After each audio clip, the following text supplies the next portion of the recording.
Welcome to the Pink Lady Posse podcast, where women over 50 take a fresh look at living, toss out tired stereotypes, and say a big heck yes to what's next. I'm your host, Sandy Parker, and around here, we challenge limitations, rewrite the story on aging, and reclaim our power, pleasure, and purpose. Why? Our next years are not about a decline. They are our big reveal. Let's go.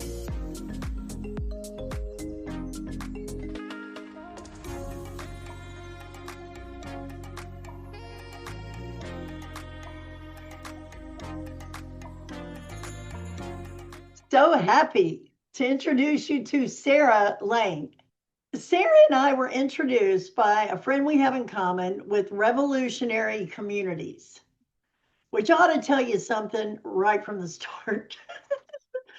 And when we met the first time, we were like kindred spirits of the most magnanimous degree. And then, I moved and she was busy, and so we're back. So, Sarah, welcome, welcome. Thank you, Sandy. I'm delighted to be here. And it's so nice to reconnect with you after the time that's elapsed. I think it's been about 6 months. And it was funny this morning. I was thinking, well, what shall we talk about? And I'm like, all we can do is just be ourselves, and that's a message. And we Hmm. were just talking about how I used to feel like a bull in a china shop. And you were saying that you were raised by a Southern woman as well. Yes. So, what are you supposed to do as a nice woman? Well, you're supposed to be nice. Okay. You're supposed to be polite. You're supposed to put everybody else before you. You're supposed to accommodate everybody else's needs. You're sure as heck not supposed to have opinions, thoughts, be feisty, be independent. So, my poor mother, I gave her a run for her money. Now, what's interesting is there are still people. I use this analogy of if I were to inherit a Victorian house, I would update the carpet and change out the sofa. But why we inherit these beliefs and hold on to them like they're sacred when they're a couch that needs to go? Yeah. Needs to be torched on the front lawn I is what mean, that needs. out of Yeah. here. Yeah. One of my big realizations, and this happened when I was in college, was that, just because my mother believed it to be true didn't mean that it was true.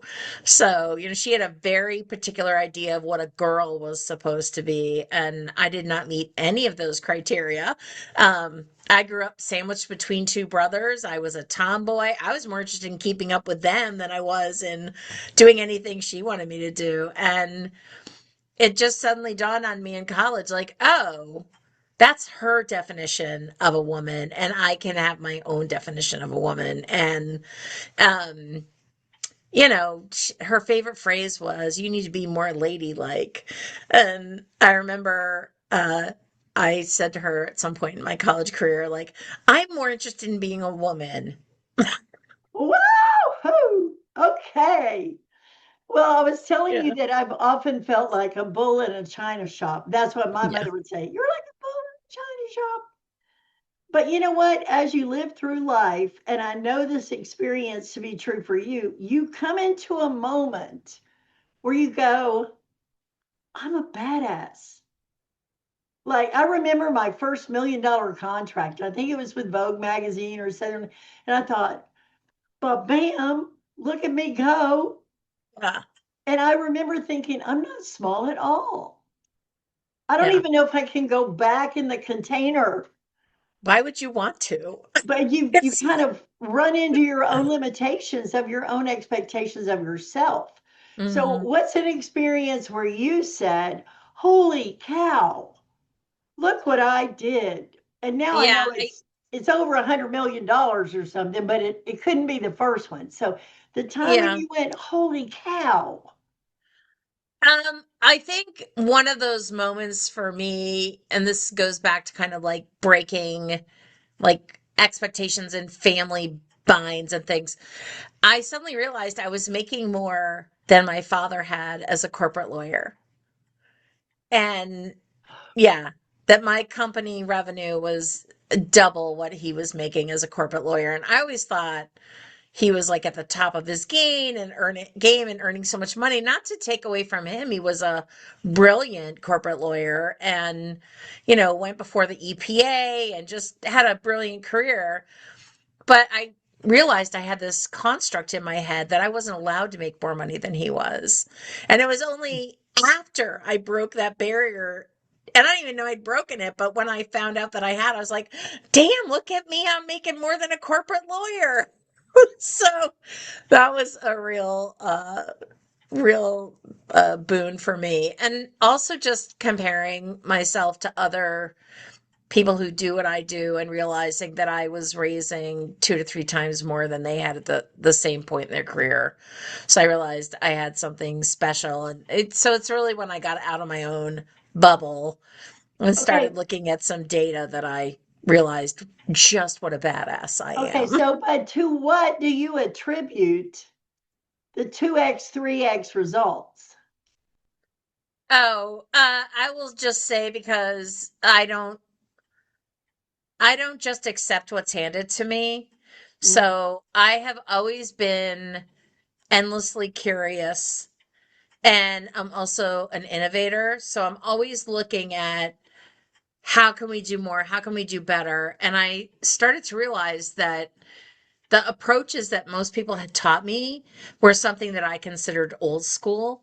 Mhm. And so I started innovating and looking at things like donor psychology. Well, if you want to get money out of donors, you better understand their psychology, right? So I went off to Scotland and studied with the founders of the field for 5 days because I was like, all right, now I can teach these techniques to my clients who are talking to their donors so we can unleash more money or I can integrate it into the materials we're creating. So I've studied message marketing, donor psychology, neuro linguistic programming. Why? Because most of our decision making is subconscious. And if we want to get at the decision making centers for people, not to manipulate them, but to unleash their decision making to give this organization money. And so I better understand how to pop the hood and get in there, right? So I I'm love just, that. yeah, I'm just always curious about how can we do better? How can we do more? Is this really working in terms of the results? And most of the time I'm like, nope, it's not. So I have to go off and, get out my Tinker Toys and build a new thing. Well, just for context, you're in the nonprofit world. You help nonprofits raise money. Yep. That's So what I've you do. been raising money since 1989 and I've leveraged over $2 billion for nonprofits to further their mission. Well, what I am doing is helping women over 50 come alive again. Yeah. And it still takes innovation. I was reading something the other day about showing up as possibility, Oh, wow. I love that. right? Rather than just showing up, right? We have a Yeah. vision board experience. We go, just show up. Well, no, show up as possibility. Because when you go to fix things, what you do is do what you already know how to do. So you're just repeating the past. Yeah. I There's love no that. innovation, there's no more, there's no expansion, there's no collaboration, right? And oh, Yeah. let me do what I know what to do will bring you where you've already been. Right. So what I'm trying to do with women is change the way they think about aging, that it's not a slow decline where you just eliminate all the good stuff and finally that's the end. You could have a grand reveal. And I love the word you used earlier, unapologetic. Yeah.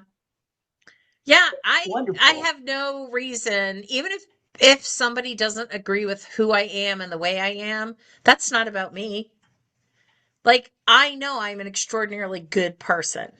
I know that I have an extraordinarily high level of integrity and care and compassion. I treat other people with respect and dignity. And so I know who I am. So if somebody doesn't like me or doesn't agree with me, okay, that's completely your right. You get to be a human being with your own opinions and thoughts. And as long as you're not trying to like shove them down my throat, we're fine.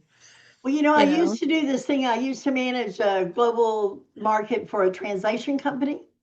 And I every Friday I had Big Think Friday, where if I thought someone who was a little out of reach for me, like, oh, they're way too, I would send them, requests. Could I have a 10-minute conversation? I'm on Big Think Friday and you're in my world.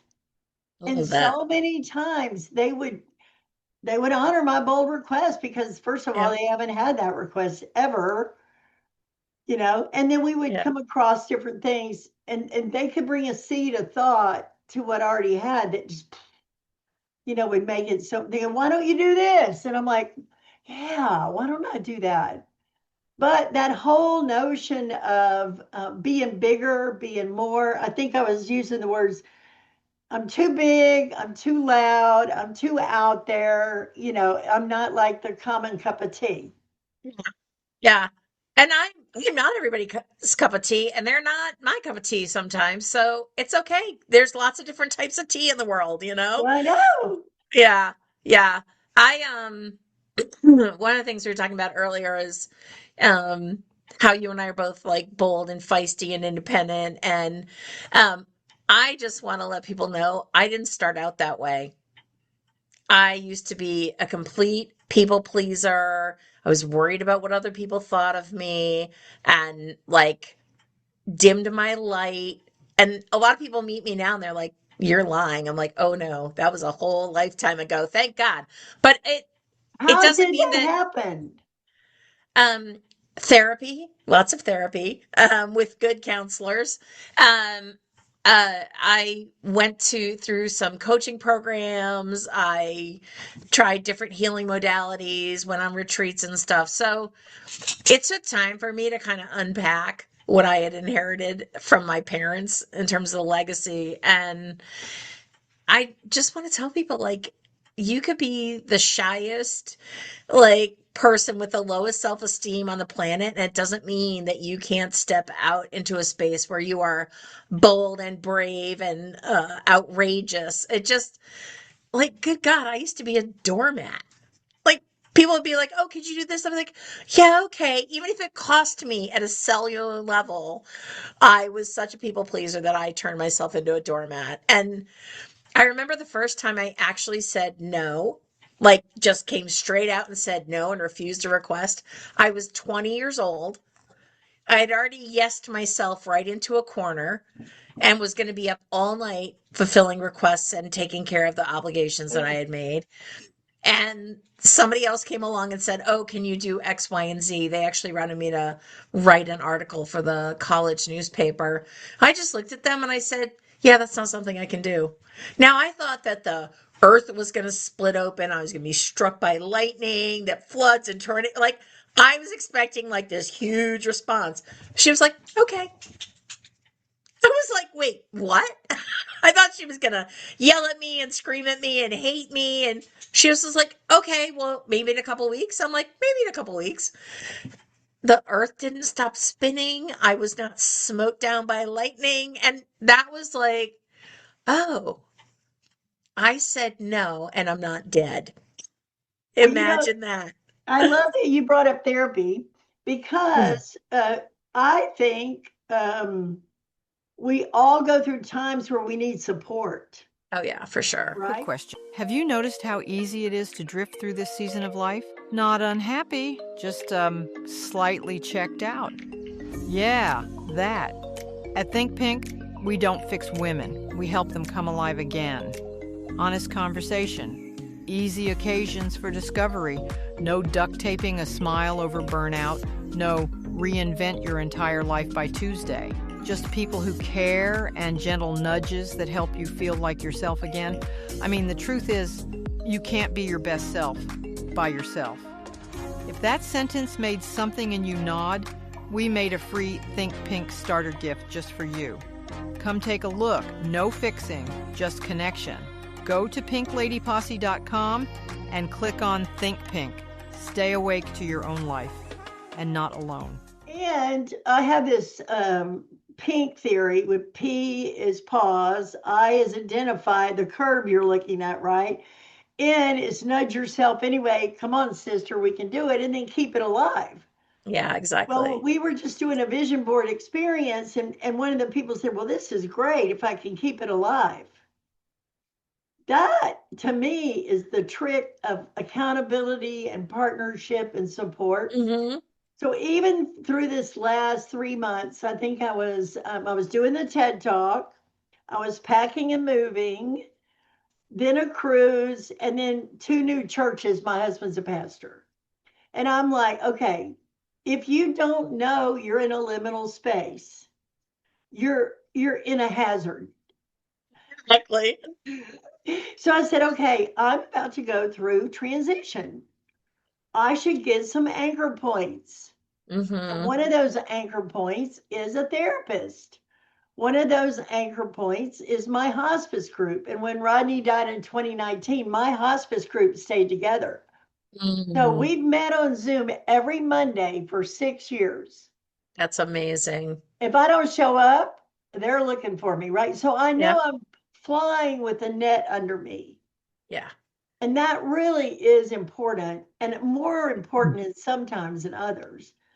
But we were talking about, I'm looking for professionals who deal with women during these times of change, right? Because if you're going through a divorce, your divorce attorney is not going to be your emotional support.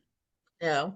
No, but it would be nice to pair it up with a little emotional support. And Yeah. that's kind of the coaching and the connection that we do in Pink Lady Posse. Yeah. But sometimes there's a little bit on hold of their people. Like they don't really know what to do. So we're in the process of teaching CPAs and philanthropists and divorce attorneys and widowers, financial executives. Hey, give her some support. We're right over here. And you keep doing your thing because Yeah. every change they met with, somebody said, every dollar she spends comes with emotional reaction. Yeah. So I love what you were saying about learning. You said it was the 5 F's or something. What was that program? The fundamental five, Yeah, you yeah, mean? yeah. Or The yeah. fundamental 5. But I mean, they've thought it through, right? And it's something to learn. Yeah. So you can actually learn what kind of thinking people are going through and then offer support for those kind of times. Yeah. I am just a very deep believer that sisterhood is sacred. You Yeah. know, I have two best friends. We've all known each other since age 19, and usually triads don't work, but this one does. We call ourselves the Three Musketeers, and we have walked each other through everything, you know, Mhm. birth, deaths of parents, divorces, like relocation. You know, one of the triad just sold her home and moved and is now job searching. And so that's pretty stressful, you know, when you're Oh, older and there's age discrimination in the workforce. And this is probably her last full-time employment gig. And so, you know, she feels a lot of pressure to like get a decent salary for obvious reasons. But, you know, the employers are also going to be like, oh, this is probably her last full-time employment gig. And so, you know, it's hard enough out there in the workforce, but then when, you know, you're a woman and you're a little older, you know, you face a whole nother set of issues. And so I think it's so important to go back to, you know, your sisters and be able to have a place where you can vent and get support and ask those questions, you know. And, well, you know, one of the things I was saying earlier to you is like, I'm a complete badass, and yet I forget I'm a badass. you go, Like, I just forget. And, you know, it's like I joke with a colleague of mine who's in the publishing business. I said, I think I might be the only published author who doesn't talk about her book. She's like, what? She's like, you need to do more of that. I'm like, well, you know, it was published in 2017, and like, I feel like it's kind of like past the expiration date. I mean, the information is still relevant, but it just, for me, seems silly to promote a book that I wrote, you know, coming up on 10 years ago. So, of course, my next one is coming out soon, but, Yeah, I think we all forget. And the thing that I love about sisterhood is they build you up and they remind you of who you are. Like there's all different kinds of women's groups that I pop in on. And, there's this one place where I go to a monthly, it's a women's event. And I walk in the door, and the owner of the facility is like, "Oh my God, hi, it's so good to see you." And just getting that response from another woman is like, just fills me right up. And I'm like, "Oh, that felt really good." And she'll come over and hug me. And it's just so nice to be received by other women and just to get loved up on. And it just is so nourishing. So for me, I think it's really important to like build your posse, right? Yeah, well, the other thing too is I have a little phrase on a Pink Lady Posse. Say you can't be your best self by yourself. Because I don't even know what I think till I start saying it out loud to you. And then I go, wow, I really like that was good. Yeah. But it in here is a frightening place, you Yeah, know. it can be. I mean, I would never want anybody to do like a mind meld with me because they probably need trauma therapy for the next rest of their life, you know? Like, I don't want to know what's up there half the time, but Yeah, um I think that's where, like the day I met you, I knew you were in my life forever, right? Like yeah, there's another one of them, not of me, but another one I want to know. yeah. And then holding on to those people that you value, and then just really making an effort to stay in contact. Because I think they say women between the age of 50 and 80 go through 5 to 7 major transitions: Oh wow. See job that? Yeah. change, Yeah. job retirement, downsizing the house, some sort of a surgery, maybe caregiving, maybe cataract. I'm about to have cataract surgery. Oh, there you go. Cataract surgery, I've already done the hips and the knees, so I'm going to Yeah. get it all figured out before I'm, 70 in April. But Yeah. I think that we don't realize that the ebb and flow of what we go through Hmm. really needs support because it's so easily to retract. I'm not driving at night, so I don't go to socials. I'm not. And a lot of these women's groups like AARP and Red Hat Society and the Silver Tent, they're all, let's all get together at a neighboring town. I'm like, no, let's don't. Let's just wear our pajamas and meet on Zoom. Yeah. But not everybody feels that way, but it's so convenient if you put it in a regular structure. I really like it.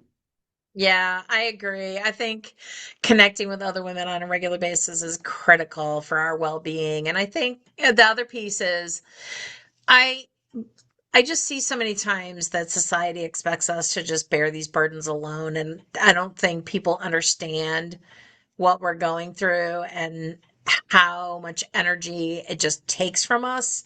Like it's not easy to sell your house and relocate and downsize. Especially if you've been like I've been in this house since 1999.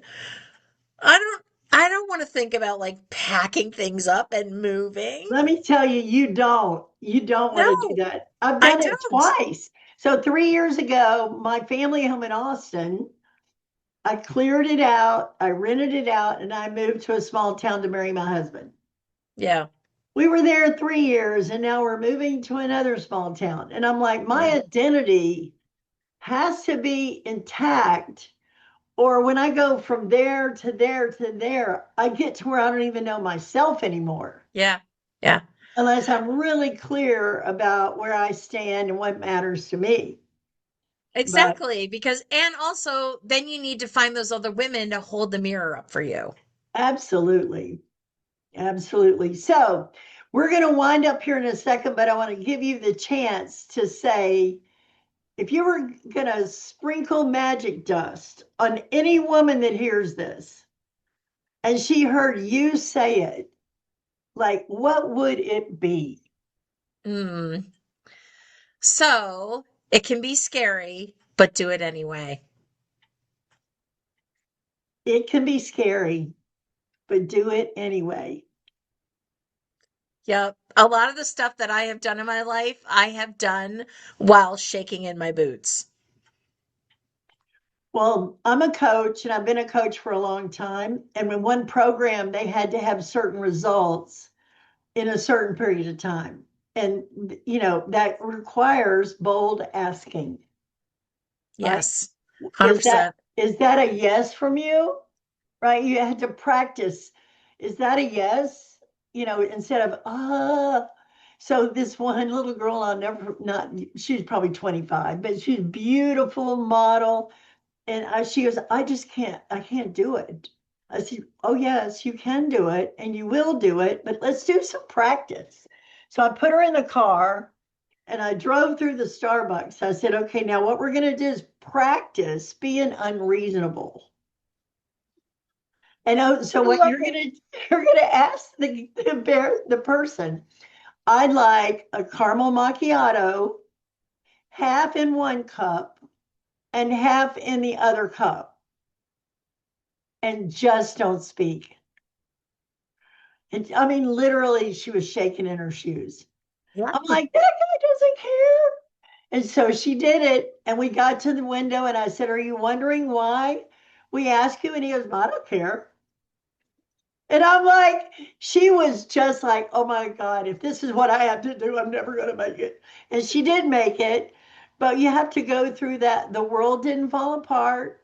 Right. And what seemed slightly unreasonable Yeah. didn't alter anything for anybody else. But if you're not Yep. used to it, it takes practice. So one of our Yep. cinder blocks in our program is practicing being unreasonable. Because I remember the first time somebody said, oh, you need them to pay you. I was like, what do I do? You say, may I have your credit card? Or would you like to pay cash? And I mean, I remember when I said that, like, Right. you put I that know. anxiety in it, it creates this really horrible, Yeah. but Well, one of the things that I like to do to cement these moments mhm. is that when I do something that I didn't think I could do, I like to make sure that I celebrate myself because that, How do you? well, it depends on where I am. So, for example, a couple years ago, I hiked to the bottom of the Grand Canyon and back, and we did it all in one day. Most people hike down, sleep over. Nope. The group that I was with, we were just going down and out. And that's a lot. It's like a very steep switchback trail. And I just said to myself, I'm just going to show up and listen to my body and do what I can do. And I kept checking in with my body, and my body was like, yeah, we can keep going. So I just took my time. I was like the pokey puppy of the group. No one cared because I was like, oh, they're all going to be judging me. We got to the top and we all let out like this collective wahoo! Like we all screamed at the top of our lungs and we were joking around, like beating our chest. But then we started hugging each other and saying, congratulations, good for you. I'm so proud of you. And just that feeling of completion and celebration. So if I'm by myself, maybe I'll like light a candle and kind of just take a quiet moment to think about like, how do I feel before I did this? And now how do I feel? And what does this make possible? It's like you said, show up in possibility, right? So I always just take that moment to like anchor it in and then ask, what does this make possible? Because Oh, you've just expanded, right? So you expanded. want And to you hold feel the the expansion expansion. when it's going on, right? Exactly. Exactly. Oh, I could talk to you forever. I know. I I feel just the same think you're way. the greatest. And Thank thank you you. for sharing your beingness with us, right? Like it's who we're being in the world and Yeah. what we get out of it. And I'll just share one more story. When I was doing the TED Talk, which I was thrilled about, I thought, you know what? If I do something extra every day between now and then, I get to arrive there having done something extra that only I know. And it's not about what I did, it's about who I get to be. When I'm there, who I get Yeah. to be is me at my best. Yeah. And that is the gravy train. I know, but it's also such a gift to the world that you're willing to do that and show up that way, right? So not only are you giving the gift of yourself, but you're also giving the gift of showing others how that's done. I know. Well, and it was really beautiful because all my daughters came. Oh, I love that. And so they're sitting there, and I'm being a witness for what my mouth has been talking about, right? In fact, out of all the TED Talks globally, only 5% are women over the age of 65. Really? Yeah, I was surprised. So I'm like, now it was like marching down and up that hill to get there. And I was so nervous, but you know what? I did it. I completed it. I celebrated, and I'm different now because of it. Of course you are, And it was right? fabulous. Of course it was. So thank you for joining me. And I'm going to give you the opportunity to have a link in our show notes so that people can listen to your podcast. But I just want to say, I think you're the mom diggity. Aw, thank you. I feel the same way about you, and I really appreciate you having me on your show. Hey, it's so good to connect. Take care. All right. Bye. Mwah. Bye. Mwah. Thanks for tuning in to Pink Lady Posse Podcast, where women go from what now to what's next. Come join us at pinkladyposse.com, where we share community, resources, and tools to support your next beautiful chapter. With love, light, and a little lipstick. See you next time.